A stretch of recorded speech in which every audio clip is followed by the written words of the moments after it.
Buenos días, buenas tardes y buenas noches. El equipo 3 presentará el extraño caso de Dexter Ward. Espero que lo disfruten. La historia comienza en 1928, en un internado para personas con problemas mentales. Aquí se encuentra un tipo llamado Charles Dexter Ward. Este escapó de esta institución. No se sabe cómo, ya que la altura de la habitación era de aproximadamente 12 metros.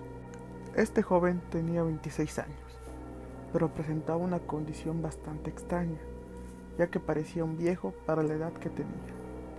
Este era delgado, tenía dificultad para hablar, decía oraciones sin sentido y ojos con una mirada perdida.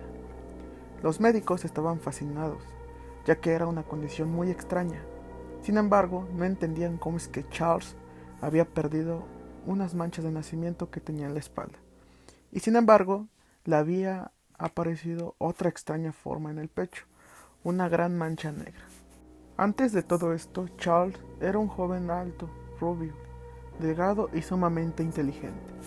Este tenía un gusto enorme sobre la historia de su ciudad. Le encantaba saber el origen de su pueblo y de las cosas en general. Sin embargo, todo cambió cuando cumplió aproximadamente 18 años, cuando de repente presentó un cambio en su comportamiento. Este dejó de investigar cosas del pasado y ahora tenía una fascinación sobre los elementos de la actualidad. Este buscaba sobre cultura popular, política y demás cosas de ese tiempo. En este momento se podría decir que Charles cambió cuando encontró que era pariente de una persona. Esta persona era bastante fuera de lo común. A Charles se le veía vagar por las calles más oscuras y ocultas de la ciudad, de esas partes antiguas que solo había vagabundos y gente con malas intenciones. Al tener una curiosidad tan grande de encontrar el origen de cada construcción, él buscaba en cada libro, en cada registro o anotación que le diera información de estas. Fue aquí, en una de tantas investigaciones que encontró, que era pariente de esta persona tan turbia. Su nombre era Joseph Corwin. Este fue una persona muy importante y de inspiración para Charles, ya que era un personaje muy misterioso y que incentivó la búsqueda del origen de la familia de Charles. Al parecer, la historia de Charles y de su familia estaba oculta de los registros principales de la ciudad, lo que hizo que se interesara más y más. Encontró que Joseph había escapado de Saul cuando comenzó la famosa caza de brujas. Este huyó del lugar porque a él le encantaba ser científico y alquimista, por lo que temía que fuera cazado por sus prácticas sospechosas. Joseph se mudó a la ciudad llamada Providence. Aquí compró varios terrenos y embarcaciones. Los vecinos normalmente no tenían problemas con él, hasta que pasados los años se encontraron que no envejecía.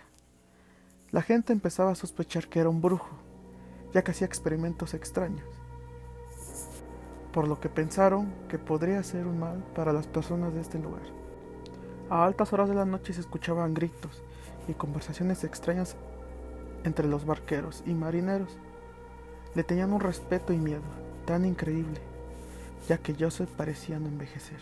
Durante los próximos 50 años, Joseph no cambió su apariencia y seguía con sus prácticas extrañas, y la gente estaba empezándose a dar cuenta de lo que hacía con regularidad, por lo que empezó a hacer cosas buenas, acciones para enmendar su nombre y no huir de nuevo del pueblo. Había invertido toda su fortuna en propiedades y materiales que encargaba del extranjero. Él decidió casarse con una de las hijas de sus trabajadores. Esta era llamada Elisa. Juntos tuvieron una hija llamada Ana, quien seguiría la línea de descendencia de Charles. Sin embargo, un antiguo novio de Elisa señaló a Joseph como el causante de que su noviazgo y posible matrimonio fuera arruinado. Estaba consciente de los rumores y de las extrañas prácticas de Joseph, por lo que planeaba encontrar suficiente evidencia para exponerlo y que lo expulsaran del pueblo. Él, junto a un amigo suyo llamado Smith, siguieron a Joseph y encontraron pistas de lo siguiente. Joseph tenía cuartos subterráneos, donde él y sus esclavos llevaban a cabo prácticas extrañas, pues suponían que Joseph revivía a los muertos. Eso tenía sentido, ya que Joseph era presa del mito de que asaltaba cementerios y también importaba varios cargamentos con momia. y de excusa de usarlos como materia prima para sus experimentos. En alguna ocasión, Joseph parecía más alegre y emocionado de lo normal, por lo que se deduía que había conseguido un resultado en sus experimentos. Esto hizo que importara aún más y más materiales sospechosos para sus fines desconocidos. El exnovio de Lisa no se iba a rendir, y en su misión de destruirlo se reúne con un grupo de personas de gran confianza y de poder dentro del pueblo, y planea tenderle una trampa para entrar a su granja y exponer todos los secretos macabros que ocultaba ahí. Dentro del plan era acudir a la granja con un conjunto de soldados, con el fin de mandarlo a un manicomio, o si encontraban que era brujo, asesinarlo. Pues una noche todo el pueblo se levantó tras los gritos de varios hombres y el ladrido de unos perros. Estos hombres persiguieron a un extraño ser hasta el lago, un hombre con la piel pálida y que se encontró muerto y ahogado. A la mañana siguiente encontraron la criatura. Este era un hombre muerto, hacía más de 50 años atrás, y que era familiar de algún trabajador de Corwell. La persecución tenía su origen en la granja de Joseph. Los hallazgos del pueblo continuaban, pues interceptaron la correspondencia de Joseph, donde intercambiaba palabras con personas y hablaban sobre invocar entidades mayores. Estas podían ser muy poderosas. Tras el descubrimiento de unos antiguos documentos escondidos detrás de un retrato en una casa vieja, Charles Dexter Ward entra en un periodo de intensa obsesión y aislamiento. Estos papeles, que incluyen el diario de Joseph Curwen y otros textos en clave, despiertan en él una fascinación peligrosa por la alquimia, la magia y los secretos prohibidos del pasado. Ward muestra resistencia a compartir sus hallazgos, incluso con su confidente, el Dr. Marinus Willett. Solo se le permite echar un vistazo a fragmentos inofensivos, como una entrada del diario de 1754, donde Curwen menciona la llegada de reclutas, tierras exóticas y mercancías para ciertos contactos. Pero entre estos detalles comerciales aparecen frases inquietantes, alucinaciones a rituales y nombres obscuros, como Sabaoth y Yog Sothoth, lo cual sugiere prácticas ocultas profundamente perturbadoras. A medida que Willett intenta indagar, Ward se vuelve cada vez más reservado. Lo que era una curiosidad histórica se transforma en una obsesión total. El joven empieza a estudiar estos documentos con devoción enfermiza, imitando incluso la letra del propio Curwen. En sus anotaciones modernas, se encierran durante horas, evitando a su familia, negándose a compartir lo que ha traducido o descubierto. Durante una visita al laboratorio escondido de Ward, Willett encuentra recipientes de plomo etiquetados con símbolos misteriosos, divididos bajo los carteles Custodes y Materia. En su interior hay polvos finos de colores apagados que no dejan residuo. Estas sales, al parecer, son restos de antiguos cuerpos resucidados, mediante fórmulas alquímicas. La implicación es escalofriante. Estos recipientes contienen entidades que podrían ser reanimadas para proteger o servir en un invocador. La atmósfera se torna cada vez más macabra. Hay indicios de que Curwen y posiblemente el propio Ward están intentando recuperar conocimiento antiguo, resucitar inteligencias del pasado y manipular fuerzas que escapan a la comprensión humana. Se menciona conjuros y fórmulas repetidas, escritos, cifrados y comunicaciones con figuras como Hutchinson y Warren, todos nombres ligados a prácticas arcanas. El joven Ward ya no parece el mismo. Su lenguaje, su caligrafía y su comportamiento revelan una transformación gradual, como si su identidad estuviera siendo absorbida por otra. El Dr. Willett observa con crecimiento el temor que los límites entran en el pasado, e igual que en el presente. Entre la historia y lo sobrenatural se están desdibujando, y así lo que empezó como una investigación histórica se convierte en una pesadilla viva, donde la línea entra el estudiante curioso, y obviamente el heredero de fuerzas oscuras se vuelve cada vez más difusa. La señora Ward, que había estado escuchando tras la puerta del laboratorio de su hijo, se estremeció al escuchar un quejoso chillido y unas voces histéricas y diabólicas, entre las cuales estaba la voz inconfundible de su hijo. La señora Ward se desmayó. En ese momento más tarde, el señor Ward regresó del trabajo y al escuchar los ruidos extraños del cuarto de Charles, subió a toda prisa y encontró a la señora Ward tendida en el pasillo. Ante esto, el señor Ward tomó a su esposa y la bajó de inmediato antes de que pudiera escuchar las voces y sonidos horribles. Después de la cena, el señor Ward siguió hablando con su hijo Charles, mencionándole que no podía seguir tolerando el comportamiento y los últimos acontecimientos que habían sobrepasado los límites. La semana siguiente, Charles se paseaba por la casa más de lo habitual, trasladando sus libros de la biblioteca a su laboratorio, y aunque para él eran actitudes normales, para su madre no lo era. Ante esto, la madre llamó al doctor Wheeler. Él ya había sido informado sobre los ruidos y acontecimientos que había sucedido con Charles hace unos días. En la segunda semana, Charles empezó a ausentarse de la casa durante largos periodos. Un amigo de la familia comentó que veía a Charles frecuentar la playa y el embarcadero, y luego se alejaba en dirección al norte y no regresaba hasta mucho tiempo después. Semanas más tarde, durante la mañana, se repitieron momentáneamente los ruidos rituales en el laboratorio, donde el joven discutía consigo mismo, por lo que la señora corrió a escuchar detrás de la puerta como lo había hecho antes, pero no oyó ninguna palabra. Un mes después, en junio, justo después de que la familia se fuese a acostar y el mayordomo cerraba la puerta principal, Charles apareció, tambaleándose al pie de las escaleras, con una enorme maleta, y le indicó al mayordomo por medio de gestos que le abriera la puerta. El mayordomo se puso a temblar por la mirada que el joven le había puesto, y le abrió la puerta. A la noche siguiente, Charles tomó el periódico y rompió las páginas centrales. Esto le llamó la atención al doctor Wheeler y empezó a averiguar hasta encontrar las páginas que Charles había roto. En esas páginas se encontraban dos noticias importantes, donde probablemente Charles podría estar involucrado. La primera era: Robert Hart, el vigilante nocturno del cementerio norte, descubrió esta mañana que unos profanadores de tumbas habían vuelto a entrar al cementerio, donde una tumba había sido excavada y saqueada. La segunda noticia decía: perros ruidosos en Paxteus. Los residentes de Paxteus despertaron hacia las 3 de la madrugada a causa del colosal alboroto de unos aullidos de perro, al parecer procedentes del río, justo donde se le veía a Charles frecuentar. Los ruidos parecían como los gritos de un hombre dominado por el terror, o una mortal agonía. A Charles se le veía cada vez más demacrado y esquivo, y todos coincidían en que es posible que él quisiera confesar algo, pero un terror insuperable se lo impedía. Sin embargo, el Dr. Will defendía en todo momento a Charles y convencía a todos de que él no tenía nada que ver con los acontecimientos. Tiempo después, Charles entró en negociaciones para adquirir un edificio de madera, viejo, a la orilla del río, en donde transportó todo el contenido de su laboratorio a ese edificio. Ahí se unió con otras dos personas. Uno era un mestizo portugués que lo tenía como ayudante, y otro que era un desconocido, que se hacía llamar Dr. Allen. Pero pronto, los habitantes que vivían junto al edificio se quejaban por ruidos extraños, como gritos, declamaciones, cantos e incluso chillidos. Pero también se comenzaron a esparcir rumores sobre las extrañas cantidades desproporcionadas que el carnicero enviaba a ese lugar.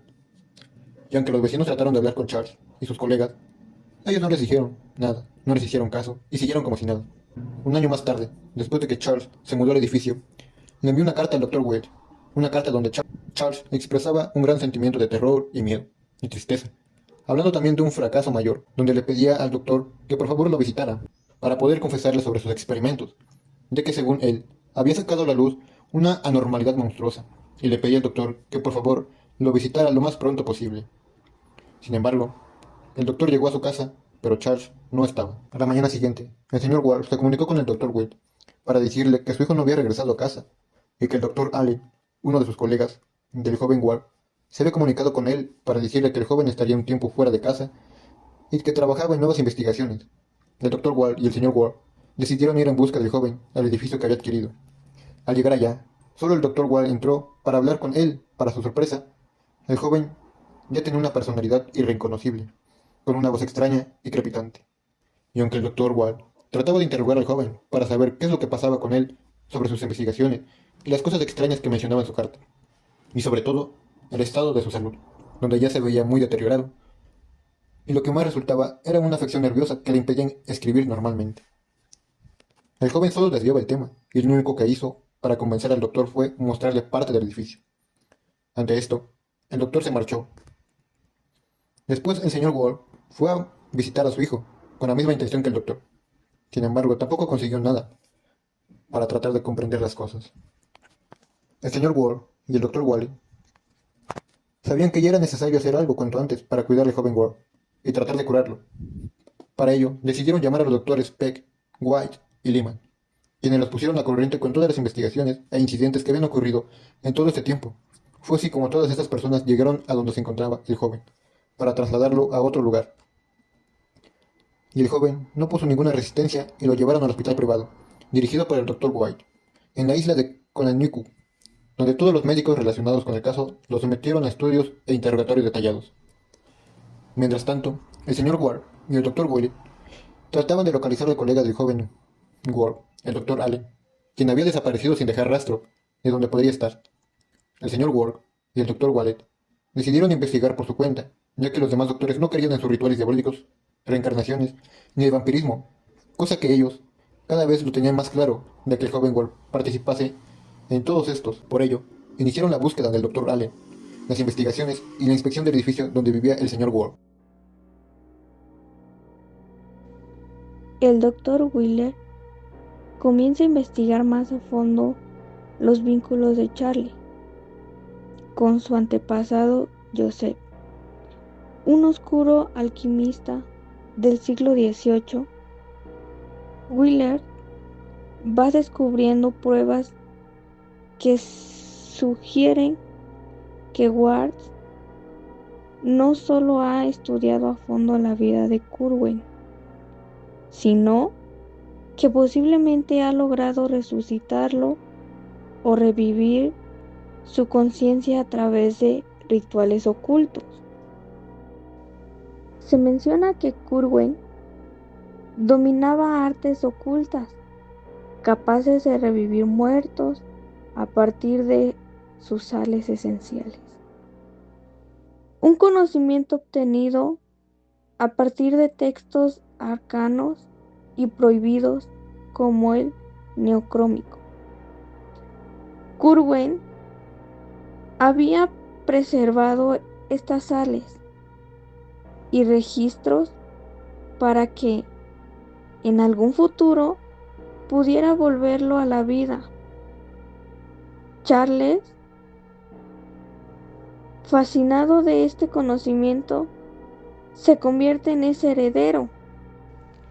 A medida de que Wheeler avanza, descubre que Ward había comenzado a perder su identidad, reemplazando o poseído por la esencia de Corwin. Su cuerpo presenta signos físicos y mentales extraños: envejecimiento prematuro, voz casi inexistente, comportamiento frío y calculador, y un olvido total de su propia vida contemporánea, como si su mente se hubiese anclado en el siglo XVIII. Wheeler encuentra documentos, cartas y fórmulas que prueban que Ward ha llevado a cabo invocaciones neocromáticas en lugares secretos, especialmente en una antigua casa de Pactus. Se mencionan gritos, luces y olores extraños. Saliendo de allí, así como una serie de desprecios misteriosos, incluyendo marineros y soldados, lo que refuerza la idea de sacrificios humanos o experimentos impios. La atmósfera se torna cada vez más densa y amenazante. El médico se enfrenta a la posibilidad de que Ward ya no sea el mismo, sino una encarnación moderna de Corwin. Este descubrimiento lo llena de horror, especialmente al comprender que estos experimentos pueden haber revivido no solamente a Corwin, sino también a otros seres inhumanos del pasado, cuya existencia desafía toda lógica y amenaza con romper el velo entre el mundo de los vivos y los muertos. Seguiremos con el segundo libro. Este se llama El horror de Dunwich. Disfrútenlo. Dunwich es un pueblo apartado y decadente, envuelto en un paisaje sombrío y de leyendas antiguas. Quienes lo visitan sienten una inquietud inexplicable. Las colinas que rodean el lugar están marcadas por círculos de piedras, restos de rituales realizados por los indígenas o tal vez por fuerzas más oscuras. En este escenario nace Wilbur Whateley, un niño extraño y monstruosamente precoz. Su madre, Lavinia, es una mujer albina y deforme, y el padre se dice que no es humano. El nacimiento de Wilbur ocurre en medio de aullidos de perro y ruidos inquietantes en las colinas. Desde sus primeros días demuestra habilidades inusuales. Crece a una velocidad aterradora, comienza a hablar antes del año y muestra una inteligencia que supera incluso a los adultos del pueblo. Su abuelo, un anciano vinculado a la brujería, empieza a preparar la granja para algo más grande. Clausura ventanas, construye rampas y refuerza habitaciones. Aunque compran ganado sin cesar, los animales desaparecen rápidamente, lo que sugiere que están siendo usados para alimentar algo oculto. Nadie sabe exactamente qué, pero algo sucede en esa casa. Ruidos extraños, olores desagradables y los gritos alimentan los rumores. Wilbur sigue creciendo hasta alcanzar una estatura descomunal, aunque cada vez habla menos. Es evidente que estudia los grimorios que heredó de su abuelo y que prepara un ritual peligroso. En fechas clave, la víspera de mayo y de todos los santos, él y su madre suben a Sentinel Hill. Aquí encienden hogueras. Se escuchan estruendos desde las colinas y se temen que estén invocando algo prohibido. A Young Soul, un ser antiguo que habita entre dimensiones. Tras la muerte de su abuelo, en medio del ambiente sobrenatural y el chillido de chotacabras, Wilbur se queda solo. La madre desaparece sin dejar rastro. Él sigue adelante con su misión. Busca con desesperación el Necronomicon, un libro prohibido que contiene el ritual para abrir las puertas a estas fuerzas oscuras que habitan más allá del tiempo.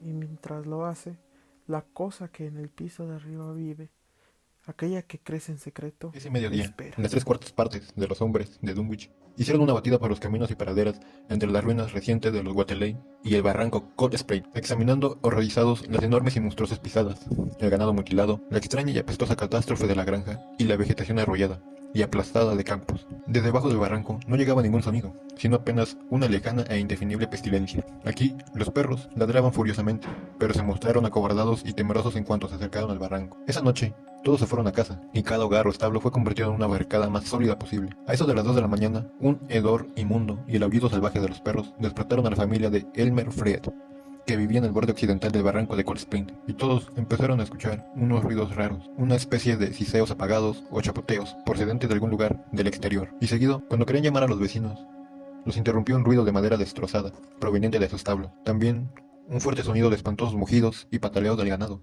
Sus perros babeaban y se acurrucaban a los pies de la familia. Toda la familia estaba atonada por el miedo. Sabían que el salir de la casa significaba su muerte. Los niños y las mujeres lloriqueaban. Privados, un tiempo después, el escándalo del ganado disminuyó hasta convertirse en patéticos gemidos, seguidos por una serie de chasquidos, crujidos y estruendos. Al amanecer, toda la región asistió a donde habían ocurrido los hechos. Todos estaban en pánico, acobardados, enmudecidos, porque se encontraron un sendero de destrucción que se extendía desde el barranco hasta la franja de Alfred. Eran huellas monstruosas que cubrían los trozos desnudos de los terrenos, y un coscado de viejos del establo se había derrumbado hacia adentro. Solo pudieron encontrar una cuarta parte del ganado. Las vacas estaban destrozadas en fragmentos extraños, y las supervivientes las tuvieron que sacrificar. Al caer la noche nuevamente, todas las familias se encerraron en su casa, y algunos familiares creaban vínculos, por lo que montaron una vigilancia bajo el mismo techo. Esa noche no ocurrió nada normal, a menos que unos ruidos en las lejanas colinas, y en cuanto salió el sol, se propusieron emprender una expedición ofensiva hacia el barranco, aunque no se atrevieron a dar un ejemplo concreto de la desganadora mayoría. Al caer la noche nuevamente, se volvieron a repetir las barricadas, aunque esta vez hubo menos acompañamiento de familia. Pero tampoco pasó nada. Por la mañana, tanto la familia Fried como la Seth Bishop informaron sobre la excitación de los perros y sobre vagos sonidos y hedores lejanos, mientras que exploradores matutinos advirtieron con horror un nuevo rastro monstruoso en el camino que contorneaba Sentinel Hill. Algunos exploradores subieron a las colinas al escuchar los sonidos raros, pero no encontraron nada más que vieron que en un sitio donde los Waterley solían prender sus fogatas y entonar rituales infernales, era aquí donde la rara cosa, temerosa, daba vuelta y no encontraron un rastro más. La noche del jueves empezó como todas las demás, pero acabó con menos fortuna. De repente empezaron a sonar todos los teléfonos y son los quienes atendieron las llamadas. Escucharon, ¡socorro, socorro! ¡Oh Dios mío! Pero nadie se atrevió a hacer nada, hasta la mañana siguiente, donde todos empezaron a llamarse y se dieron cuenta que solamente los Fried no contestaban. La verdad se conoció una hora más tarde, cuando un grupo de hombres se reunieron juntos en la granja de los Fried. Todo esto era horrible. Se veían más pisadas monstruosas y vegetación aplastada, pero la casa ya no existía. Se había derrumbado todo hacia adentro y no pudieron encontrar nada, ni vivo ni muerto, más que una sustancia muy pegajosa. La familia Elmer Fried había sido borrada de la faz de Dunwich. El curioso manuscrito o diario de Wilbur Waterley, entregado para su traducción a la Universidad de Miskatonic, había provocado mucha preocupación y perplejidad entre los expertos en idiomas, tanto antiguos como modernos. Parecía tener su propio alfabeto y era absolutamente desconocido por todos. Ningún método para su solución descriptográfica parecía suministrar alguna clave para poder entenderlo. Por esto, lo dejaron en manos del doctor Armitage, ya que tenía una amplia erudición lingüística y su conocimiento y fórmulas místicas de la antigüedad y Edad Media. Armitage suponía que el alfabeto podía ser algún sistema esotérico, empleado por ciertos cultos prohibidos que descendían de épocas remontas y que habían heredado muchas formas y tradiciones de los magos del mundo. El 2 de septiembre, el doctor Armitage por fin pudo leer un poco de los canales de Wilbur Waterley. El manuscrito, en verdad, era un diario, como todos lo habían pensado, y estaba redactado en un estilo que mostraba con claridad la mezcla de erudición ocultista e incultura general, propia del extraño ser que lo escribió. En la mañana, se encontró al doctor Armitage, cubierto de un sudor frío, de terror y un frenesí de concentración. Él no había abandonado el manuscrito durante toda la noche. Con manos temblorosas pasaba página por página, tan rápido como iba descifrando el texto críptico. Siguió leyendo a lo largo del día, deteniéndose desesperado de tanto en tanto, cuando le hacía necesario volver a aplicar la compleja clave. Siguió leyendo, y cayó la noche y se quedó dormido en la silla. Pero pronto despertó, saliendo de una red de pesadillas casi tan espantosas como las verdades y amenazas para la existencia humana que había descubierto. El doctor Armitage no durmió y no comió, pero logró terminar el manuscrito, y solo podía murmurar: ¿pero qué podemos hacer? En nombre de Dios, ¿qué podemos hacer? Sus desvaneos demenciales eran de los más alarmantes, incluyendo sus alucinaciones frenéticas a destruir algo que se encontraba en una gran caja cerrada con tablas bien clavadas, y fantásticas referencias a un plan para exterminar a toda la especie humana, animal y vegetal de toda la Tierra, por parte de una terrible raza de seres más antiguas procedentes de otra dimensión. El doctor solo pensaba en crear un plan para defender a la Tierra y defendernos de las horrorosas especies. Para esto, convocó a Rice y a Morgan, y juntos trabajaron para crear algún plan para acabar con el ente que Wilbur Waterley había dejado tras de sí. El ente que amenazaba la Tierra y que, sin que Armitage lo supiera, había emergido hacia pocas horas, dando comienzo al memorable horror de Dunwich. Para esto, Armitage, Rice y Morgan partieron hacia Dunwich en automóvil, llegando a la aldea sobre la 1 de la tarde. El día era agradable, pero incluso bajo la más brillante luz del sol, una especie de quieto temor presagio parecían cenirse sobre las colinas, extrañamente redondeadas, y los barrancos profundos y sombríos de la desolada región. No tardaron en enterarse sobre la aniquilación de la casa y la familia de Elmer Fried. Ellos recorrieron los alrededores de Dunwich, interrogando a todos. Ellos mismos examinaron las ruinas de los Fried con sus persistentes restos de viscosidad, las huellas blasfemas en el corral de los Fried, el ganado malherido del Seth Bishop y las enormes avenidas de vegetación aplastadas en varios lugares. Armitage, ahora que había dado con el horror y su obra monstruosa, temblaba con la responsabilidad que recaía sobre sus hombros. Wilbur, ya adulto, gigantesco y de aspecto inhumano, viaja desde Dunwich para consultar una versión completa del Necrómico en la universidad. Aunque posee una copia incompleta heredada de su abuelo, necesita un pasaje específico que no figura ahí. Su objetivo es abrir un portal para que las antiguas entidades cósmicas regresen al mundo.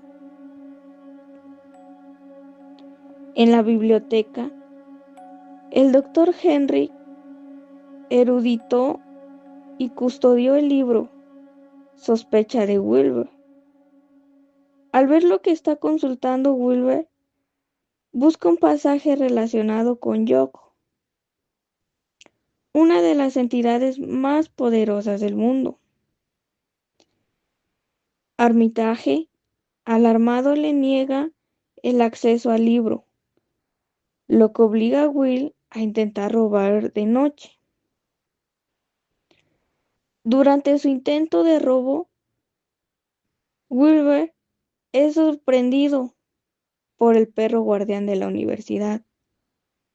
El animal lo ataca y lo mata.